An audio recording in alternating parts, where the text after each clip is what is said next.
Well, I don't think it is politics per se.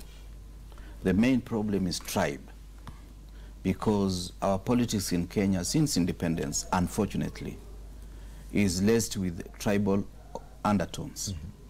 All the time, whatever happens, people see tribe in whatever happens. And partly because we've not integrated as a nation, we took over the reins of power from the British colonial master, and we seem to have carried on the stereotypes they had built, such that this community is like this, the other community is like that, and therefore we never became safe with a leader that cuts across. Mzee Jomo Kenyatta was a leader of international repute, but we still saw him coming from a certain community. President Moi spent a lot of time trying to be as inclusive as possible, even bringing the minorities into government. But still we saw him as coming from a certain community. President Kibaki became neutral to the extent that he almost lost the faith of his own community, because they saw as if he was not their president. He was the president for others, where others meant Kenyans. President Uhuru, out of the misfortune of Hague, almost galvanized support of where he was born, and therefore was seen to be representative of that community. And of course, William Ruto coming in as his running mate became almost a pair by default. They were voting against the Hague, where each one of them was representing tribal interest. Now, the ugly face of politics is coming now. Now that Hague is over, President Kenyatta's first term is over, we are now on final stage of his second term, because people want us to carry. And you realize in the last election, some people wanted to remind us that the issues of Hague have not ended, as a way of galvanizing support and emotions of the people who gave birth to these two individuals. Now that we are on the final stage, whatever you are realizing is that, okay, the deal, it is our turn, because there is still the issue of tribe. So I don't see it as politics per se, because politics acquires different phenomena. It is tribal in the sense that people have not had enough faith in somebody who comes from another community. And Kenya, we have had the misfortune that the 4 presidents that we've had come from tribes which are considered to be large. Unlike our brothers and sisters in Tanzania, where the first 4 presidents came from minority tribes and therefore became national leaders, just like Obama became a president coming from a minority, the minority of the minority, people who have recently moved to America from Africa. This is where the problem is. Unless we are able to divorce tribe from our affairs, we are able to divorce corruption from the tribe, we are going to be bedeviled by these 2 issues, where if somebody steals from the state, it is okay, because he has brought it home. He has appropriated what was not ours, because there is still a delink from what belongs to the state and what belongs to us. That is where the problem is. But I'm agree, Commander, yes, the issue of tribe comes in, but there's also this issue that anyone who's targeted or feels like he's being targeted in the war against corruption says, this is politically motivated. Someone wants to bring me down. Probably someone doesn't want me to ascend to a higher office. Don't you think that that's a problem, that even now a lot of the noise appears to be surrounding one individual's political ambitions? That why are we talking about corruption right now? Why are we talking about lifestyle audits right now? Who do you want to bring down? Whereas I agree completely with Honorable Kirwa, if you look at the context within which these OP spend, is that we are looking at 2 things: the current war on graft and the proposed lifestyle audit. If you look at the context, that immediately the president announced that there would be a lifestyle audit, we know that there was a specific individuals who came out and said that there's a specific, that we'll be honest, is that the deputy president was being targeted. And you look at it from what Honorable Kirwa has said, that the people who made those comments are people who are known. They are senators, they are members of parliament from a certain region in this country.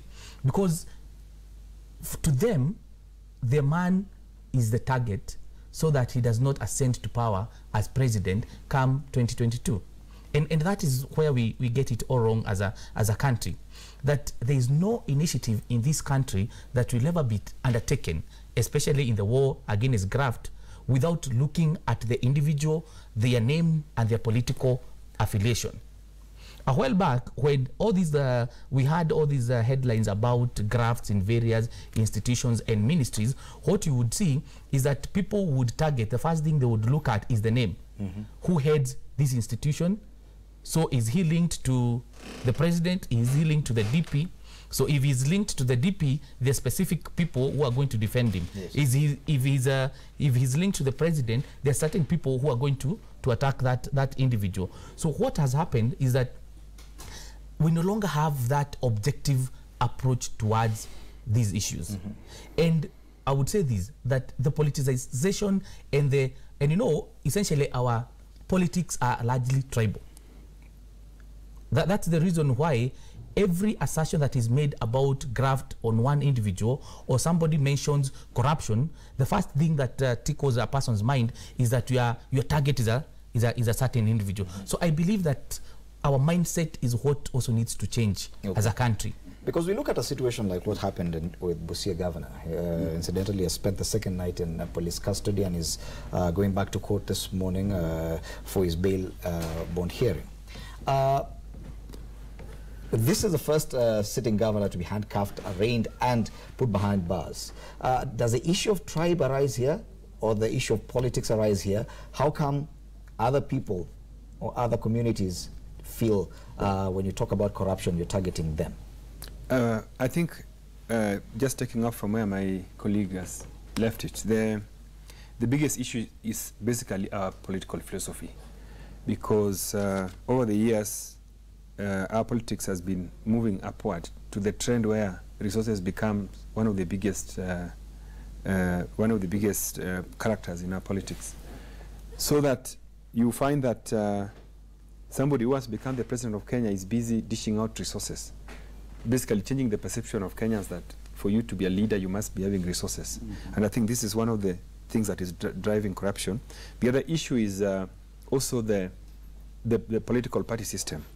When you hear people like Murkomen saying that the war on corruption has been brought by the handshake, and saying that the handshake is the reason why now corruption is being fought, it therefore means to them, to me, my interpretation is that corruption has been happening and they have been doing it as a political system, as a political party, and that the entry of His Excellency Raila Odinga in the fray is going to spoil for them. You know, to them, corruption is something that's acceptable. So again, in this context, you see that the political ideology of either Jubilee is that corruption is tolerated as a means for sustaining themselves in power. That, you know, let us amass these resources to protect ourselves from the opposition. So to this extent, you see that there's the political party system that is perpetuating corruption. But on the issue of Busia governor being arraigned in court and staying in police cell, the first governor, we have said as a party that we don't support corruption, but I am disappointed also by EACC, because EACC, this issue, the issue of Governor Jamong, is not really one of the biggest scandals that we have heard about. And from where I sit, I think that something is not adding up. The case. Do you think it's too small for it to be small? For him to be arraigned? It is too small. And I was even telling my colleagues yesterday that possibly we need to create a threshold for EACC. Are you saying we should ignore we should not ignore, but you remember, right now we have cabinet secretaries who are basically exercising executive authority over their ministries. And there are certain ministries or certain cabinet secretaries where corruption cases have been highlighted. And I've not seen any cabinet secretary being apprehended, you know, being investigated. What are we saying? We are saying that the big fish in corruption are still safe. That is a fact. They are still safe. And from where I sit, I think Ojamong is this case is very minute, and it is being used, I think, to test waters. We want to see CSS that have been involved in in huge corruption. Why are they not being arrested? Okay, at least the chairman of ODM has come out clearly and is quoted there saying he is our own, but he is alone.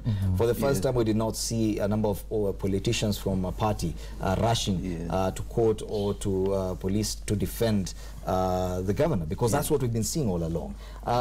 When we say, yes, politics is what affects the fight against corruption, what can we say about that issue with Sospita Ojamong, his case in particular? One, I think I do agree that corruption is about the individual, and what has assisted us is the landscape has been opened, and people are shy to be seen to be associating for those who are suspected of corruption, which is a very positive thing. It means now the even individual here soon will realize that if somebody is corrupt, regardless of the money that he brings to us, we have to shun him because we don't know where he got this money. That is a positive note. But you can see what Mheshimiwa, and that's why we were laughing with the Wakili here, that 8 million is too little. Yes, it may not be a lot of money, but if the thing is that somebody put into the till his hand to remove money that belongs to all of us and take away and use it alone, that is still corruption, regardless of the magnitude. But what worries me a lot is I hope the investigators have a watertight case so that we don't embarrass people, arrest them today, tomorrow they are scot-free. The way we sacked, well, I say we because the president does it on our behalf, we sacked some cabinet secretaries only for them to go home and become heroes in the village and get elected as governors or in any other position, which tells you corruption is not yet in the mind of ordinary Kenyan. I remember there was a boy who messed, he became a quack doctor. When he went back home from the village where he comes from, they told him, now you have to run for MCA, which means is that a leader is somebody who does the things the wrong way. Finally, this issue of handcuffing leaders, personally, I don't think it is the best way. You want to shame somebody before he's even convicted. Because a leader like Ojamong, can he run faster than a policeman? You know, why do you want a young man like Keter the other day was handcuffed and he looked so miserable. Now, a leader is a leader. We should give some level of decorum to a leader. Because if you arrest Mheshimiwa Tandi now for any crime, whether it's overspeeding or whatever it is, why should you embarrass him before is convicted of the offense that is accused of? This is something that we must respect each other, because the moment we do that and later on Governor Ojamong is scot-free, what will have been the use of doing all that? Yes. That's something that worries me, because why do we embarrass people?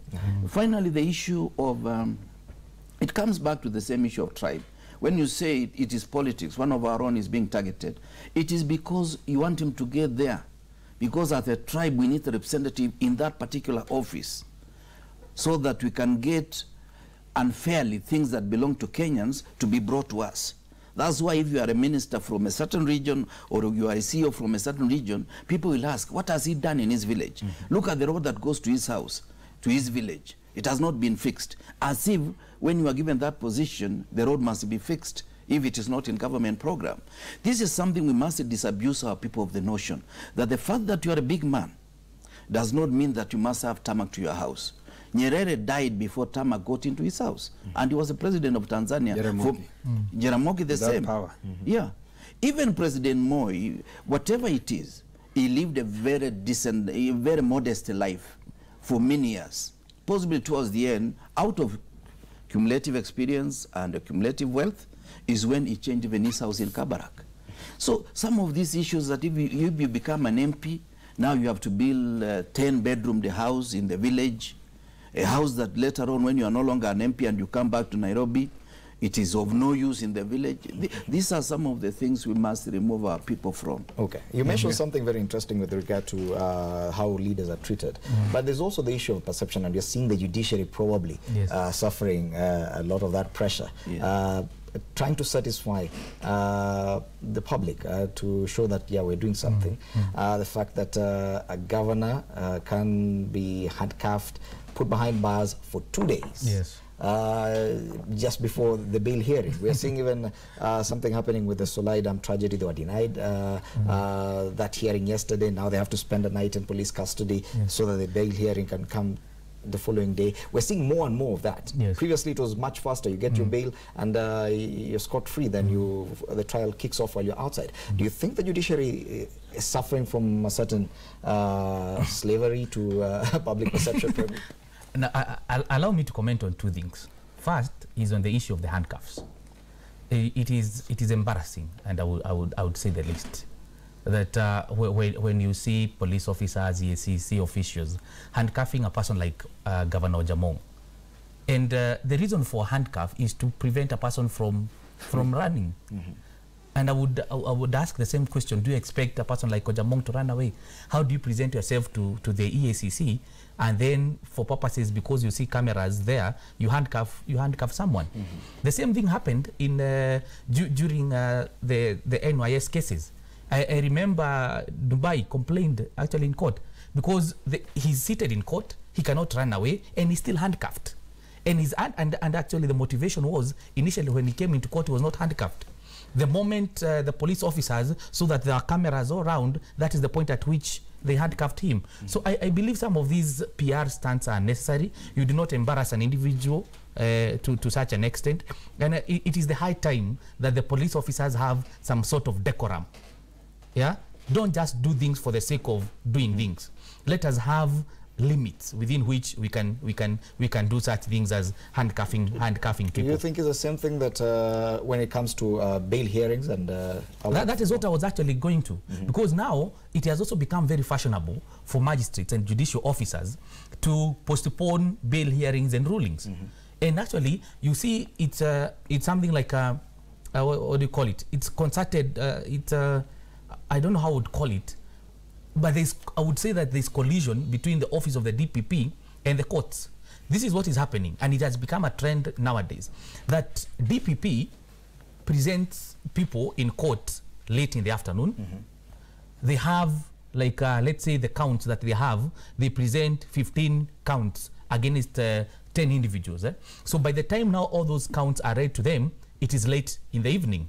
They then go ahead and make an application for denial of bail. Yes, the other party responds, and the court, what the court does is that it says, look at this, we've had all these submissions by both parties, I do not have sufficient time, I need 2 days to write my ruling on bail. It is totally unacceptable.